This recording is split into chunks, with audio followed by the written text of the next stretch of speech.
Bakar Siddiq menengok. Fasyariban nabiyyu hatta irtawaitu. Waktu Nabi minum susu kambing itu, haus dahagaku hilang. Saya waktu membaca kitab ini nampaknya kitab ini salah tulis. Yang minum kan Nabi. Kenapa haus dahaga Abu Bakar hilang? Saya ulang sekali lagi. Fasyariban nabiyyu hatta irtawaitu. Ini hatta irtawaita apa hatta irtawaitu? Nabi minum sampai hausku hilang. Abu Bakar baca kitab satu lagi macam tu juga. Nabi minum sampai hausku hilang. Rupanya saya yang tak faham. Maknanya Abu Bakar Siddiq dah sampai pada sifat ithar, wa yusiruna ala anfusihim walau kana bihim khasasah. Nabi yang minum hausnya hilang. Kalau saya berjalan dengan Tuan, kita sama-sama berjalan, lepas itu Tuan minum, lalu saya pun berkata, menengok Tuan minum, aku semakin haus. Abu Bakar Siddiq menengok Nabi minum sampai hausku hilang, dan betul-betul haus dia hilang. Apa pelajaran dari sini? Ikut senang menengok kesenangan saudara kita. Ada juga sekarang anak-anak muda belia, bila kita tanya, awak belum nikah juga lagi? Menengok kawan saya nikah, saya rasa dah nikah. Oh, itu tak betul. Kata Nabi, man istata'a minkumul ba'ata falyatazawwaj, menikahlah, fa innahu aghaddu lil basar, karena menikah itu menundukkan pandangan, wa ahsanu lil farj, menjaga kemaluan. Jadi yang maknanya isar itu dalam hal-hal tertentu. Dalam sop sembahyang pun tak boleh isar. Sekarang banyak orang dalam hal sop sembahyang dia nak isar. Pergi ke masjid, duduk sop belakang. Bila kita tanya kenapa tak depan, sila depan. Mana boleh? Dalam saf sembahyang kita mesti maju ke depan. Tapi janganlah maju jadi imam terus. Imam dah ada. Nah, kita luruskan saf, isi semua saf. Sekarang banyak orang, maknanya tentang masalah makanan, tentang masalah air sembahyang. Air ini hanya cukup untuk wuduk satu orang. Kita tak boleh isar. Maka kita dulu, kita wuduk. Bagaimana kawan kita yang nak wuduk? Dia tayammum. Tapi tentang masalah makanan, kita boleh bagi dua. Ada kurma satu. Kata Nabi, ittaqun nar walau bisyikki tamrah. Jaga dirimu dari api neraka walaupun dengan sebelah kurma. Ada sebelah kurma, sebelah untuk kita, sebelah untuk kawan kita. Maka kata orang Melayu, ini ada makanan sikit. Kenapa sikit? Sikit tanda terkenang. Selalu ada dalam pepatah, sikit tanda terkenang. Kalau banyak, makan seorang. Tanda kita terkenang, ada kawan, ada saudara. Lalu kemudian Nabi pun meneruskan perjalanan. Mereka teruskan perjalanan, mereka sampai pada satu kampung. Solat Isya, orang lebih 70, semuanya ikut sembahyang Isya. Apa pelajaran dari sini? Nyawa di ujung tanduk, orang mengejar nak membunuh kita. Ini bukan perjalanan dakwah, ini perjalanan lari dari musuh, tapi menyempatkan diri berdakwah. Sampai ke situ Nabi ajak mereka masuk Islam. Selepas itu mereka sembahyang. Bila mereka menghafaz Fatihah, sembahyang bukan susah, ambil rukun-rukunnya saja. Iftitah sunat, tapi Al-Fatihah rukun. Orang Arab, bahasa Arab cepat dihafaz. Bismillahirrahmanirrahim, alhamdulillah rabbil alamin, arrahmanir rahim, maliki yaumiddin, iyyaka na'budu wa iyyaka nasta'in, ihdinas siratal mustaqim, siratal ladzina an'amta 'alaihim ghairil maghdubi 'alaihim waladdallin, amin. Ayat sunat, hafal ayat, baca. Faqra'u ma tayassara minal Qur'an, bacalah apa yang mudah bagimu dari Quran. Tak baca ayat pun sembahyang sah. Saya baca, suami saya, Ustaz, kalau dia imam tahajud malam ayatnya pendek-pendek, sah. Ghairil maghdubi 'alaihim waladdallin, amin, yasin, Allahu akbar. Tapi janganlah buat macam tu. Kalau cerita sah tak sah, sah. Tapi bacalah ayat. Lebih baik membaca satu surah khatam daripada membaca ayat yang tak habis. Tapi bukan kata Nabi, itu menurut mazhab Syafi'i. Tapi bukan salah bila ada imam ambil tengah. Innallaha la yastahi an yadriba mathalan ma ba'udatan fama fawqaha fa amma alladhina amanu fayalamuna annahu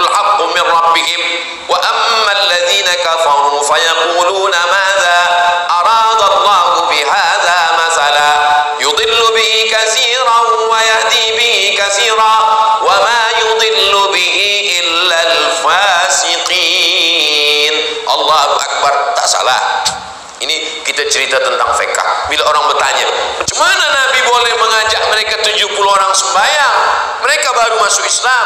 Mudah saja mereka ambil yang rukun-rukun. Begitu juga dengan mu'allaf baru masuk Islam. Asyhadu an la ilaha illallah wa asyhadu anna Muhammadar Rasulullah. Ajak terus sembahyang. Dia tak hafaz Al-Fatihah. Ada ayat yang hafaz sepanjang Al-Fatihah. Jangankan sepanjang Al-Fatihah, Al-Fatihah pun dia tak hafaz. Ulang bismillah 7 kali. Sebab ayat 7.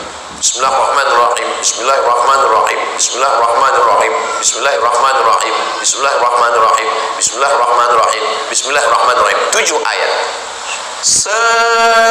Sikit-sikitnya yang dibaca mu'allaf yang baru masuk Islam. Dia baru saja masuk Islam, lepas zuhur terus sembahyang zuhur. Nanti asar maghrib begitu. Jangan sampai tak sembahyang. Ini banyak sekarang lelaki dia masuk Islam, nikah dengan orang Islam, lepas tu isteri mengadu, laki saya tak sembahyang Ustaz. Kenapa tak sembahyang? Tak hafaz Al-Fatihah. Dah berapa lama? Anak dah 3. Tak ada hujah alasan untuk tidak sembahyang. Andai tak hafaz Al-Fatihah, dia boleh baca ayat sepanjang Al-Fatihah.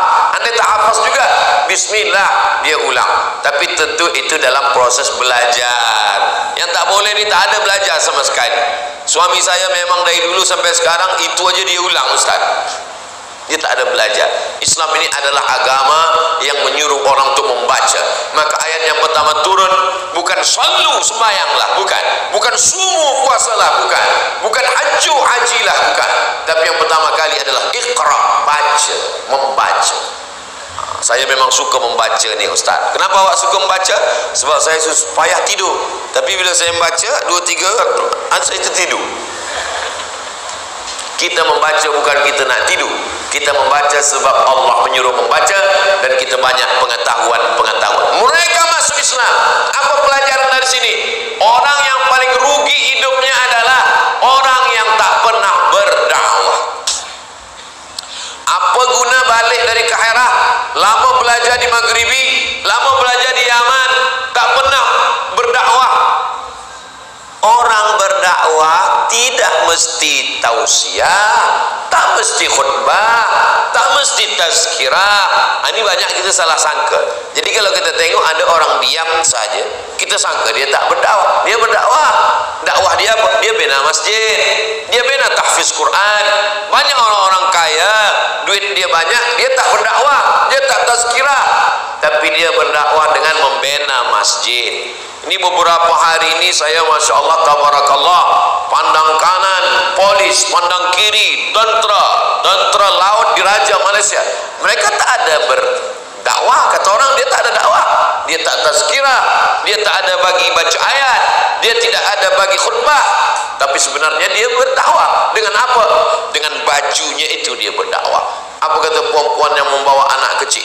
Tengok tu, polis sembahyang, tentera laut sembahyang, ayah engkau tak sembahyang. Dia sedang berdakwah. Maknanya apa? Dengan bajunya, dengan jawatannya, dengan kekuasaannya, dia berdakwah. Jadi dakwah ini bukan tazkirah, tapi tazkirah adalah bahagian daripada dakwah. Jadi jangan kita tuduh orang, kamu ni hidup tak ada berdakwah. Sebab kita anggap yang namanya dakwah adalah tausiah, tazkirah. Ini yang dalam ramai masjid ini bukan dakwah, ini namanya taklim, mengajar. Yang berdakwah itu adalah mengajak orang dari jalan syaitan ke jalan Allah, dari tak mengenal Allah kepada mengenal Allah. Coba tengok ayatnya, ud'u ila sabili rabbik, ajaklah orang ke jalan Allah. Ada orang dia tidak kata orang dia tak berdakwah, tapi sebenarnya dia dai, dia berdakwah. Dia ajak orang dari pintu ke pintu rumah dia. Atau puan, seorang istri, dia bukan profesor, dia bukan ustazah, dia manusia biasa, tapi dia berdakwah. Orang sangka dia tak berdakwah. Saya pernah jumpa seorang lelaki pakai seluar jeans, pakai jaket, nampak dia orang macam tak kenal agama, tapi rupa-rupanya dia taat beragama.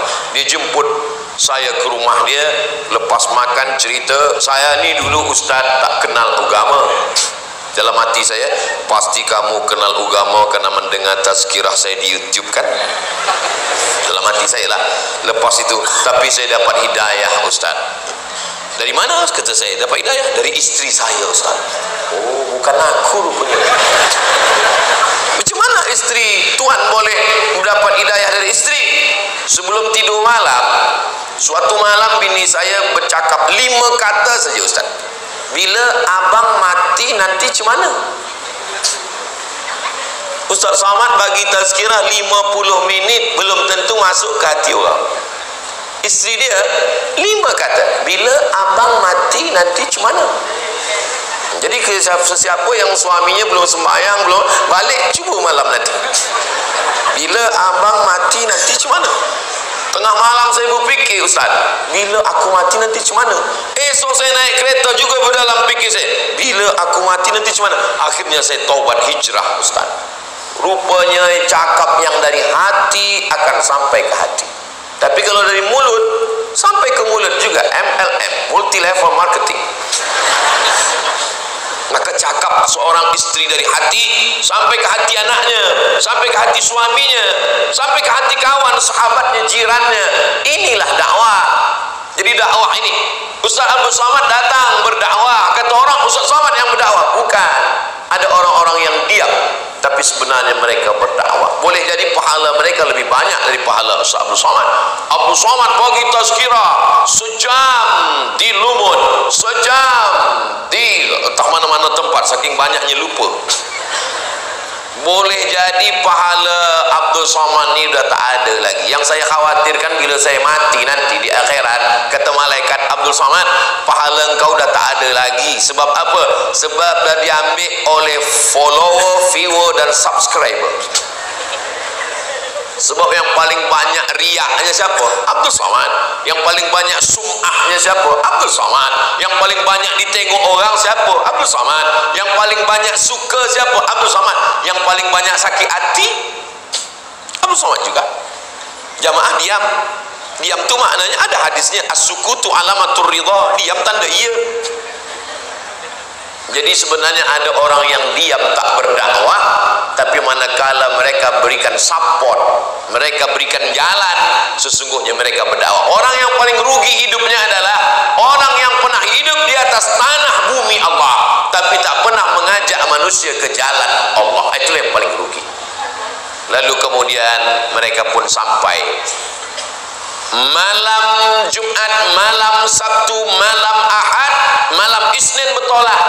Lalu kemudian 8 hari 8 malam, Selasa, Rabu, Khamis, Jumat, Sabtu, Ahad, Isnin sampai. Berangkat Isnin, Isnin sampai. Lahir hari Isnin, hijrah hari Isnin, sampai hari Isnin, meninggal hari Isnin. Sampai mereka di Quba. Sampai di Quba hari Isnin, 4 malam di Quba. Malam Selasa, malam Rabu, malam Khamis, malam Jumat. Berdiri satu masjid. Itulah dia Masjid Quba. Panjang umur, sehat badan, mudah-mudahan kita boleh sampai ke Masjid Quba. Sampai di Masjid Quba. Sampai di Quba 4 malam membina masjid. Jadi kalau sampai kita kepada suatu tempat, maka benalah masjid. Di mana-mana Sultan Melayu, sepanjang dari ujung Sumatera, Semenanjung sampai Sabah Sarawak, sampai ke Brunei Darussalam, semuanya meninggalkan masjid. Kenapa mereka meninggalkan masjid? Sebab mereka mengikut sunnah Rasulullah sallallahu alaihi wasallam. Mana-mana pergi bina masjid. Man bana masjidan, siapa yang bangun masjid, banallahu mithlahu baitan fil jannah, dibangunkan Allah, dibinakan Allah untuk dia satu tempat di surga. Ma la yutraku kullu, la yutraku kullu. Yang tak boleh bina semua besar. Saya ni tak kaya Ustaz, tak boleh bina masjid semua. Kalau tak boleh bina semua, jangan tinggalkan semua. Berikan beberapa yang kita mampu. Tapi saya tak banyak Ustaz. Faman ya'mal mithqala dzarratin khairan yarah. Tapi jangan ayat ni pakai dalil sikit terus. Setiap bagi sikit. Kawan tanya, kenapa bagi sikit? Faman ya'mal mithqala dzarratin khairan yarah. Lalu kemudian pelajaran pelajaran dari sini. Mereka bina masjid tak lama, 4 hari 4 malam selesai masjid, sebab binaannya sederhana biasa saja. Lantainya masih pasir, tiangnya masih batang kurma, atapnya pelepah kurma yang dianyam, dindingnya tanah liat yang dijemur kering. Mereka pun sembahyang. Lalu kemudian hari Jumat mereka bertolak dari Quba menuju Yathrib. Berhenti mereka saat sholat Jumat. Tempat kening Nabi sujud sholat Jumat itu didirikanlah satu masjid. Itulah dia Masjid Al-Jumu'ah. Nanti bila pergi ke Makkah, Madinah, minta tunjukkan sama guide yang membawa. Tuan tour guide, ya boleh tunjukkan saya banyak jamaah umrah. Tapi sepanjang saya bawa jamaah umrah, rasanya belum ada jamaah tu yang bertanya mana Masjid Al-Jumu'ah. Biasa tanya, Ustaz boleh tunjukkan mana beli tempat celak? Ada pula orang kirim banyak. Tak salah, belanja tak salah, membangkitkan ekonomi umat ni baik, tak salah. Tapi kita pun mesti tahu juga sejarah. Ada Masjid Quba. Siapa yang sembahyang di Masjid Quba dapat pahala seperti umrah. Maka nanti bila di Masjid Quba datang sembahyang terus, sembahyang sunat. Banyak juga jamaah ni pergi umrah sampai Masjid Quba, semua kata naik bas, semua naik bas, kita nak pergi. Ada tak sampailah sembahyang Masjid Quba. Kenapa tak sempat ambil gambar? Ambil gambar penting, tapi sembahyang juga penting. Sebab apa? Semua tempat kita sujud itu nanti akan bersaksi. Kening ni pernah di Masjid Quba, kening ni pernah, kening ni pernah. Itu semua saksi. Waja'alna, kami jadikan al-yawma nakhtimu ala afwahihim, mulut terkunci, wa tukallimuna aydihim, tangan bercara, wa tashhadu arjuluhum, kaki bersaksi. Kaki bersaksi pernah ke Masjid Quba. Tapi jangan sangka yang dah sampai lebih mulia daripada yang belum sampai. Sebab iman ini tidak diukur dari kemana kaki melangkah, tapi kemana hati takut kepada Allah Subhanahu wa ta'ala. Hari Jumat mereka pun sampai ke Yathrib. Itulah dia kota Al-Madinah Al-Munawwarah. Bila kita dengar ada namanya Madani, Madani itu diambil dari Madinah supaya sama macam Al-Madinah Al-Munawwarah. Kalau Makkah Al-Makki, kalau Madinah Al-Madani. Maka banyak nama ulama-ulama kita dulu, di ujung nama tu kita tak tahu dia datang dari mana. Syekh Daud Al-Fatani, oh berarti dia dari Patani. Syekh Abdul Raub As-Singkili, berarti dia dari Singkil, orang pertama yang menerjemahkan Al-Quran ke dalam bahasa Melayu. Syekh Ahmad Khatib Al-Minkabawi, oh berarti dia dari Minangkabau. Nah, jadi dari nama tu kita dah tahu dia datang dari mana. Al-Lumuti, ada Lumut betul. Ini semua adalah tanda mereka. Maka Al-Madani supaya seperti Al-Madinah Al-Munawwarah. Macam mana Madinah? Madinah itu ada masjid, peradaban Islam, hadarah, tamaddun. Tamaddun juga diambil dari Madinah, tamaddun, bertamaddun, Melayu, berperadaban Melayu yang Islamik. Melayu itu Islam. Melayu kalau tak ada Islam hilang menya, tinggal layunya saja lagi. Bunga kalau dah layu tak ada cantik. Bunga yang tak layu-layu bunga plastik. Jadi maknanya bila kita ingin Melayu ni tetap punya kekuatan, maka dia bersama dengan Islam. Sebelum Islam datang Melayu dah ada, tapi tak begitu kuat. Manakala Islam datang, Melayu semakin kuat dan Islam diperkuatkan lagi dengan orang-orang Melayu yang ada di seluruh permukaan muka bumi Allah, khasnya lagi di Asia Tenggara ini. Maka kalau kita kaji, itu semua adalah semua pesisir Islam. Sebab apa? Sebab dulu orang datang melalui bahtera laut, jadi tidak ada yang tak Islam. Ustaz Somad sampai ke Papua, ya, jauh. Dari Pekanbaru ke Jakarta 1 jam 40 menit, dari Jakarta ke Makassar, dari Makassar sampai ke Papua. Rupanya di Papua yang tepi-tepi laut itu Islam semua. Yang naik ke atas bukit itu saudara yang belum lagi Islam. Tapi yang di tepi-tepi laut Islam. Saya jumpa dengan rajanya, namanya Raja Patipi. Dibawa ke rumah dia, dia tunjukkan, Ustaz, ini adalah Quran dari kulit kayu, sampulnya kulit rusa. Kata saya, tempat kami kulit rusa dah tak ada lagi, digulai semua. Dibuka, tengok kulit kayu. Saya kata, ini Quran ni dari mana? Ini dari Pasai, Ustaz. Pasai, Islam pertama kali sampai ke Pasai, Aceh. Rupanya ulama Aceh dah sampai. Semua yang tepi-tepi laut itu bersyahadat. Sebab apa? Sebab mereka guna bahtera kapal laut sampai ke tepi, mereka syahadatkan semua. Begitulah dakwah Islam. Mereka bina masjid. Jadi Madani yang pertama ada masjid. Yang kedua ada pemimpinnya. Itulah dia Sayyidina wa Maulana Muhammad sallallahu alaihi wasallam. Idza kuntum salasatan fi safarin, kalau kamu musafir 3 orang, falyu'ammiru ahadakum, angkatlah satu menjadi pemimpin. Kita ni perjalanan dari Kuala Lumpur ke Lumut, ada 3 orang, maka mesti kita angkat, kita lantik 1 orang untuk menjadi pemimpin kita. Kemana arah kita? Mereka pun mengangkat, pemimpinnya adalah Sayyidina wa Maulana wa Syafi'ina wa Zukhrina wa Qurrati A'yunina Muhammad sallallahu alaihi wasallam. Ada rakyatnya.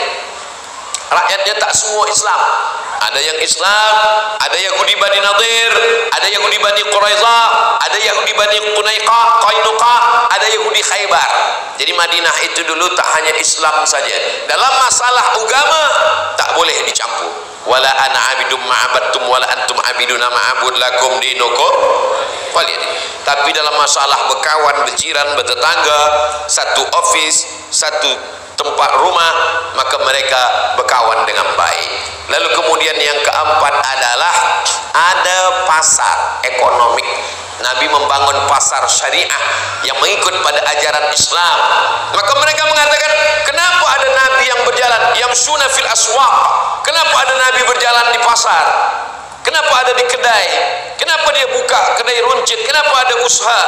Karena Islam tidak hanya mengajarkan duduk berpangku tangan. Dalam Islam selepas sembahyang, idza qudiyatis shalah, kalau lepas sembahyang, fantashiru fil ard, bertebaranlah di atas muka bumi Allah Subhanahu wa taala, cari rezeki Allah. Las yang kelima, ada hukum hakam. Hukum hakamnya adalah Al-Qur'an dan sunnah Rasulullah sallallahu alaihi wasallam. Itulah yang disebut dengan Al-Madani, mengikut Al-Madinah Al-Munawwarah.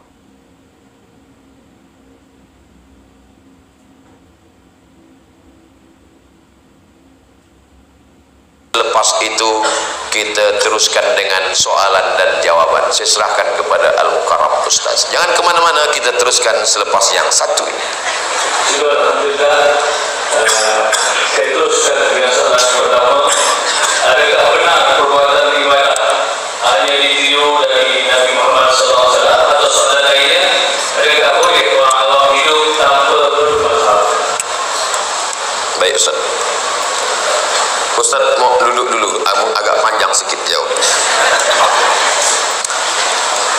Bila tidak dibuat Nabi bid'ah, kaedah 5 jari ini membuat kita menuduh saudara kita membuat perkara bid'ah.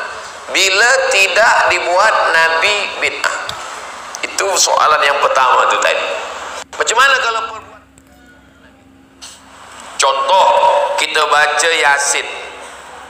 Yasin wal Qur'anil Hakim, innaka laminal mursalin ala siratim mustaqim tanzilal azizir rahim.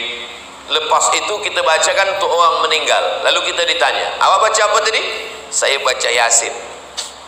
Awak bacakan pada orang mati? Iya. Mana pernah dibuat Nabi? Dia pakai 5 kaedah. Bila tidak dibuat Nabi bid'ah. Hadis itu tidak semuanya fi'li, perbuatan. Tapi hadis itu ada 3. Pertama fi'li, perbuatan. Yang kedua qauli, cakap. Yang ketiga takriri. Nabi tak ada bercakap, Nabi tak ada buat, sahabat Nabi buat, Nabi bersetuju. Namanya takriri. Jadi tentang baca Yasin tadi, Nabi ada bercakap. Apa kata Nabi? Iqra'uha ala mautakum. Likulli syai'in qalbun. Segala sesuatu punya hati. Wa qalbul Qur'an Yasin. Hatinya Al-Quran adalah Yasin. Iqra'uha ala mautakum. Bacakan untuk orang meninggal.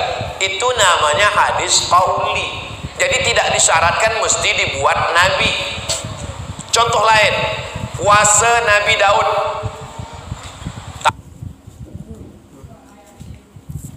Daud, puasa yang paling elok puasa Nabi Daud.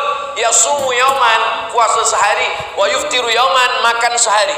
Hari ini makan, esok puasa. Makan puasa. Nabi tak ada buat. Jadi kalau disyaratkan mesti dibuat Nabi, kita tak akan buat puasa Daud. Jadi maka hadis itu tidak selamanya fi'li, tapi ada juga qauli. Contoh yang tidak fi'li, tidak qauli. Nabi tak pernah bercakap, Nabi tak pernah buat. Sembayang sunat wudu, sembahyang sunat wudu Nabi tak pernah buat. Nabi tak pernah suruh, Nabi tak pernah ajarkan, tapi Nabi bersetuju. Siapa yang melakukannya? Bilal. Nabi memanggil Bilal, ta'al Bilal, sini kejap Bilal. Sami'tu dafana laika baina yadayya fil jannah. Aku dengar suara selipar, aku dengar suara terompah engkau di surga. Kata Bilal, aku tak pernah meninggalkan 2 rakaat wudu bagi yang pakai usolli sunnatal wudu rakaatainillah ta'ala. Nabi tak pernah buat. Tapi Nabi tak ada larang Bilal, Nabi tak ada larang Bilal, aku dengar suara terompah engkau dalam neraka, kena engkau pandai-pandai membuat sembahyang sunat wudu. Enggak, Nabi puji dia. Begitu. Jadi maknanya kalau ada dalilnya dari hadis Nabi, apakah itu fi'li, apakah itu qauli, apakah itu takriri, maka boleh kita amalkan. Bagaimana dengan perbuatan sahabat Nabi? Sahabat Nabi sebelum tidur malam dia buat al-fa'uqdah. Al-fa'uqdah dia simpul 1000 simpul. 1 simpul, 2 simpul, 3 simpul. Al-fa'uqdah. Sebelum tidur malam dia petik 1000 simpul. Subhanallah, subhanallah, subhanallah. Baru dia tidur malam. Nabi tak ada buat. Sahabat pun tak ada buat. Siapa yang buat ini? Yang membuat ini adalah Abu Hurairah. Boleh tengok dalam kitab Syiar A'lam An-Nubala, ditulis oleh Imam Az-Zahabi. Nabi tak ada buat, tapi dibuat sahabat. Boleh kita buat. Sebab sahabat membuat, bukan dia buat-buat sendiri. Tentu dia mendapatkan sesuatu yang baik dari Allah Subhanahu wa ta'ala. Mana contoh lain? Ada namanya Ali. Ali ini punya ayah namanya Husain. Husain punya ayah namanya Ali. Anak Sayyidina Ali, cucu Sayyidina Ali. Ali bin Husain bin Ali. Dia disebut dengan Ali Zainal Abidin. Kenapa dia disebut Zainal Abidin? Perhiasan ahli ibadah. Kerana dia bersujud sehari alfa sajadah, 1000 kali sujud. Baca kitab Syiar A'lam An-Nubala Imam Az-Zahabi. Buku ini adalah biografi orang-orang soleh. Imam Ahmad bin Ambal, Imam Hambali punya anak lelaki namanya Abdullah. Abdullah ni bercerita, ayahku sembahyang satu hari salasami'ati rakaat, 300 rakaat. Tak pernah dibuat Nabi. Mana ada hadis Nabi sebut sembahyang 300 rakaat? Ini dibuat ulama. Maknanya kalau ulama itu baik, ahlu sunnah wal jamaah, tak bercanggah dengan sunnah, maka kita ikut mereka. Sebab Nabi tinggalkan 3. Yang pertama Al-Quran, yang kedua sunnati, yang ketiga al-ulama warasatul anbiya, ulama pewaris para nabi. Soalan yang kedua tentang masalah apa tadi Ustaz? Apakah boleh bila kita tak bermazhab? Saya ikut mazhab Imam Syafi'i. Kawan saya yang di Maghribi ikut mazhab Imam Malik. Saya pernah serumah dengan orang Chittagong dari Bangladesh masa sama-sama di Maghribi. Dia pakai mazhab Hanafi. Saya pernah jumpa orang bermazhab Hambali. Lalu kemudian ada orang berkata, saya tak nak ikut Imam Hanafi, tak nak ikut Imam Malik, tak pernah ikut Imam Syafi'i, tak nak ikut Imam Hambali. Saya terus aja ambil dari Quran dan Sunnah. Maknanya dia imam mazhab yang kelima. Sebab tak ada orang yang boleh tak bermazhab. Ada seorang ulama namanya Imam Suyuti. Saking sukanya orang Melayu dengan Suyuti, banyak betul nama orang Suyuti, tapi sampai ke Melayu jadi Sayuti. Mohon maaf bila nama Pak Tuan ada. Imam Suyuti meninggal tahun 900 Mudah ingat tahun meninggal dia, 911, emergency call. Imam As-Suyuti, nama dia Jalaluddin Abdurrahman As-Suyuti. Hafalan hadis dia, hafiztu mi'atai alf hadis. Aku hafaz 200.000 hadis. Kitab dia khamsami'ati kitab, 500 kitab. Tapi dia tetap ikut mazhab Syafi'i. Di antara kitab dia yang dibaca di bumi Melayu, kitab Jalalain, Jalaluddin Al-Mahalli dan Jalaluddin As-Suyuti. Kitab ilmu hadis yang selalu dibaca di pondok, Tadribur Rawi Syarah Takrib An-Nawawi. Kitab hadis dia yang paling besar, Al-Jami' Al-Saghir, Al-Jami' Al-Kabir, Imam Suyuti, imam besar. Tafsir dia yang paling besar, semeter panjangnya, Ad-Durrul Mansur Fit Tafsir Bil Ma'zur. Tapi tetap namanya Jalaluddin Abdurrahman As-Suyuti Asy-Syafi'i. Siapa yang mensyarah Sahih Bukhari? Sahih Bukhari disyarah oleh Imam Ibnu Hajar Al-Asqalani. Gelarnya Al-Hafiz. Kalau ada orang Al-Hafiz, itu maknanya hafaz 300.000 hadis. Nama lengkapnya Ibnu Hajar Al-Asqalani Asy-Syafi'i, bermazhab Syafi'i. Tiba-tiba datang orang hari ini, hafaz hadis kalau laptop dia hidup. Laptop dia mati, hadis pun padam. Dia kata, saya tak nak ikut Imam Syafi'i, saya terus saja ambil dari Quran dan Sunnah. Itu namanya imam yang kelima. Saya tetap ikut mazhab. Dengan bermazhab kita lebih selamat, mengikut para ulama yang membaca dengan pemahaman yang sempurna. Wallahu a'lam bishawab. Biasa yang kita dengar, dibolehkan membaca Al-Fatihah atau ayat Quran, dihadiahkan kepada sesama. Bolehkah kita menghadiahkan Al-Fatihah atau bacaan ayat Quran dan kita hadiahkan kepada orang yang hidup? Wa in khatimul Qur'ana, kalau mereka khatamkan sekhatam Quran, kullahu semuanya, 30 juzuk dari surah Al-Fatihah hingga ke surah An-Nas, kana hasanan, elok, kata Imam Syafi'i. Di mana boleh kami tengok kalimat ini? Ada dalam kitab yang dibaca Ustaz Somad setiap Rabu subuh, streaming Rabu subuh, dari subuh hingga pukul 6. Nama kitabnya Riyadhus Shalihin min Kalami Sayyidil Mursalin. Disusun oleh imam dalam mazhab Syafi'i, namanya Imam Muhyiddin Abu Zakaria Yahya bin Syaraf An-Nawawi, meninggal tahun 676. Itu dalil membacakan Quran dikirimkan pada orang yang sudah meninggal dunia. Dalilnya dari mana? Nabi lalu di kubur. Lepas tu Nabi mengambil pelepah korma, fasyaqqahu nisfain, dia belah jadi dua. Wa ghazarahu, dia cucukkan ke kubur yang ini, dia tanamkan di kubur yang ini. Sahabat bertanya, untuk apa ya Rasulullah? La'allallaha an yukhaffifa 'adzabahuma ma lam yaibasa. Selama pelepah korma ini basah, maka rahmatnya turun ke bawah. Apa kata Imam Nawawi? Dia bagi komen hadis ni, kata Imam Nawawi, kalau pelepah korma bertasbih, tasbihnya sampai, maka bacaan Quran orang beriman lebih utama sampai. Ketika anak Umar bin Khattab meninggal, namanya Abdullah bin Umar bin Khattab. Abdullah bin Umar bin Khattab berpesan, kalau aku mati, kuburkan aku, bacakan pada bagian kepalaku akhir Al-Baqarah, lillahi ma fis samawati wa ma fil ard, dan pada bagian kakiku. Ini makna bahwa bacaan Quran sampai pada orang yang beriman. Kita bacakan Quran. Sanggup khatam Quran? Tak khatam Quran, Qul huwallahu 3 kali, Qul huwallahu falaq sekali, Qul binas sekali, Al-Fatihah sekali. Al-Fatihah tak juga sanggup, sesikit-sikitnya untuk almarhum fulan bin fulan, Al-Fatihah. Al-Fatihah pun tak sanggup juga. Lumut ni kan dekat laut, apa lagi kita balaskan untuk orang baik? Nah, bagaimana dengan untuk orang yang masih hidup? Kita bacakan Al-Fatihah untuk orang hidup. Kalau untuk orang meninggal, pahalanya sampai. Kalau untuk orang hidup macam mana? Ini namanya tawassul.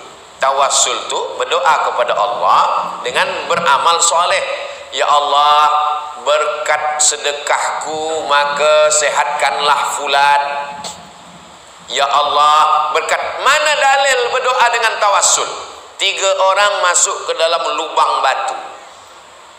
Tiba-tiba turun saja batu bulat menutup pintu. Mereka terkunci di dalam. 3 orang bertawassul. Yang pertama bertawassul, ya Allah, aku bersedekah. Berkat sedekahku bukakan pintu ni. Terbuka sikit. Itu boleh bersedekah. Sedekah itu kita buat tawassul. Ya Allah, berkat sedekahku. Yang kuat-kuat nanti ditanya kawan, berapa? Dalam hati. Yang kedua, berkat baktiku kepada ayah ibuku. Yang ketiga, berkat aku tak jadi berzina, maka mohon maaf, maka kabulkanlah doaku. Terbuka, mereka pun keluar.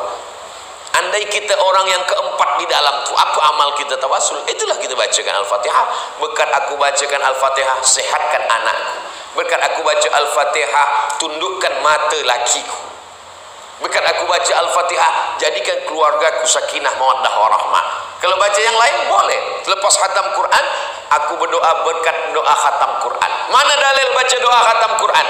Kana Anas bin Malik idza khatimal Qur'ana, kalau Anas bin Malik selesai khatam Quran, jamaah ahlahu wa auladahu, dikumpulkannya istrinya dan anaknya, dia berdoa bersama, bi barakati khatam Quran, maka mudahkanlah. Tapi Saudi Arabia tak ada buat. Siapa kata tak buat? Saudi Arabia, Imam Masjidil Haram buat doa khatam Quran bukan di luar sembahyang, dalam sembahyang tarawih malam 27 mereka baca doa khatam Quran dalam sembahyang tarawih. Nah, jadi kalau kita nak baca Al-Fatihah untuk orang hidup, kita bacakan, bertawassul dengan itu supaya orang tua kita sehat, supaya anak-anak kita sehat, supaya hati dia tunduk pada orang tua, berbakti dan seterusnya. Wallahu a'lam bishawab. Alhamdulillah, bagi kami kesempatan Prof. Salman hadir bersama dengan kita menerangkan ilmu agama kita. Saya minta kita setiap seorang tanpa kecuali kita hadiahkan keberkatan dan manfaat serta kesan pada surah Al-Fatihah ini. Kita baca seorang kali, moga-moga dengan keberkatan surah Al-Fatihah bantu untuk sama berdakwah kepada di luar, di dalam, di atas. Al-Fatihah. A'udzubillahi minasyaitonir rajim. Bismillahirrahmanirrahim. Alhamdulillahi rabbil alamin arrahmanir rahim maliki yaumiddin iyyaka na'budu wa iyyaka nasta'in ihdinas siratal mustaqim siratal ladzina an'amta 'alaihim ghairil maghdubi 'alaihim waladdallin. Amin. Saya akan bahaskan tentang hijrah. Jadi hijrah ni bermula dari hari Khamis pagi, berkumpullah semua tetua-tetua, kepala-kepala suku yang ada di kota Makkah Al-Mukarramah, di satu tempat namanya Darun Nadwah. Dar rumah, Nadwah tempat orang berkumpul. Darun Nadwah ni yang membinanya namanya Qusay. Muhammad sallallahu alaihi wasallam, anak Abdullah, anak Abdul Muttalib, anak Hashim, anak Abdi Manaf, anak Qusay. Jadi Qusay inilah yang membina Darun Nadwah. Adapun tujuan mereka berkumpul pagi Khamis itu, yang ingin mereka bahaskan adalah bagaimana membunuh Nabi Muhammad sallallahu alaihi wasallam. Cubalah kita bayangkan, orang berkumpul di rumah datuk kita ingin membunuh kita. Itulah yang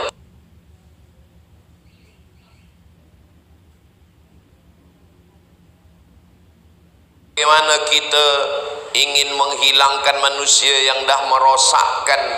Kita suka minum khamar, kita suka buat haram, kita suka judi, kita suka menyembah berhala. Dia pula larang kita. Kita dah letih, dah 13 tahun lamanya. Kita bagi bulan di tangan kiri, matahari di sebelah kanan, dia tak nak terima. Kita bagi harta, dia tidak mahu. Kita bagi perempuan, dia tidak mau menerima. Maka pagi Khamis ni kita bermesyuarat, apalah agaknya yang kita buat untuk menghilangkan satu manusia ini. Lalu kemudian satu dari mereka memberikan idea. Saya ada idea lah untuk menyingkirkan Muhammad ni, kata dia. kita hantar dia ke tempat yang jauh. Nanti bila dia pergi ke tempat yang jauh, kita selesa di Mekah. Apa nak kita buat, kita buat. Tapi kemudian ada pula satu yang biasa bermesyuarat. Ada yang bersetuju, ada yang tak bersetuju. Kata yang tak bersetuju, saya kurang bersetuju bila kita hantar dia ke tempat yang jauh. Apa sebab? Sebab dia ni kalau bercakap semua orang suka. Dia ada karisma, ada kepemimpinan. Nanti bila di tempat yang jauh itu dia punya pengikut, nanti dia datang ke Makkah, dia bunuh kita. Oh, saya tak bersetuju dengan ini. Oh, ada pendapat lain, ada idea lain. Kata yang satu ni, saya ada idea. Apa? Bagaimana kalau kita buatkan peti, kita masukkan dia ke dalam, kita letakkan di tepi Kaabah, kita tak bagi makan, kita tak bagi minum, nanti dia akan mati di tepi Kaabah. Rupanya pendapat yang kedua ni pun mereka juga tak bersetuju. Sebab apa? Sebab sekarang ni di Makkah ni banyak follower dia. Ini kalau pemimpinnya kita kurung, kita tak bagi makan, kita tak bagi minum, maka nanti semua orang Makkah yang ikut dia sekarang diam-diam mengamuk semuanya. Maka pendapat yang kedua ni pun tertolak, tak boleh diterima. Ada pendapat lain, ada satu orang tua yang semua mereka tak kenal siapa orang tua ni. Kata dia, saya ada pendapat. Macam mana? Nanti malam-malam kita masuk ke rumah dia, kita bunuh dia diam-diam, maka tak ada orang tahu. Bila dia dah mati, senanglah kita. Tapi rupa-rupanya pendapat yang ketiga ni pun juga tak boleh diterima. Sebab apa? Sebab ini bukan orang biasa. Dia adalah Muhammad, anak Abdullah, anak Abdul Muttalib, anak Hashim, anak Abdi Manaf, anak Qusay, keturunan Adnan, cucu cicit Ismail, anak Ibrahim alaihissalam. Bila nanti tahu ada mati keluarga mereka, maka semua Abdi Manaf, semua keturunan Qusay akan mencari siapa pembunuhnya. Akhirnya mereka pun dalam mesyuarat itu terdiam semua. Kita pun terdiam juga. Terdiam. Macam mana lagi, ini susah orang ni. Maka ada yang mengetuai pertemuan mesyuarat pagi itu. Dia dapat idea. Kata dia, oh, saya ada pikiran bagus ini, baik ini. Macam mana caranya? Kalau yang membunuh satu orang, nanti dia akan dicari. Jadi kalau begitu macam mana? Setiap suku kita kirim anak muda yang paling kuat tenaganya, paling besar tangannya, paling gagah perkasa. Maka setiap suku kirim satu pemuda, satu belia, satu orang yang kuat. Maka malam itu semuanya ikut membunuh. Bila kita sama membunuh, maka tak ada satu pun yang akan ditangkap, sebab kita sama-sama ikut membunuh. Oh, ini bagus. Mesti kita buat dalam waktu yang secepat-cepatnya. Orang yang punya idea cemerlang, yang hebat, yang smart, yang cerdas ini namanya Abu Jahal. Abu bapak, Jahal bodoh. Kenapa Pak bodoh boleh smart? Tak sesuai dengan nama dia. Jadi sebenarnya dia ini kalau untuk yang baik-baik jahal, bodoh. Tapi kalau untuk yang jahat-jahat dia pintar. Jadi kalau ada kawan kita yang kalau untuk baik-baik dia memang tak ada idea. Tapi kalau untuk yang jahat-jahat dia smart. Ini Abu Jahal. Maka kita buatlah. Kalau begitu, bila kita buat program ini malam nanti, hari Khamis pagi mereka berkumpul, malam Jumat semua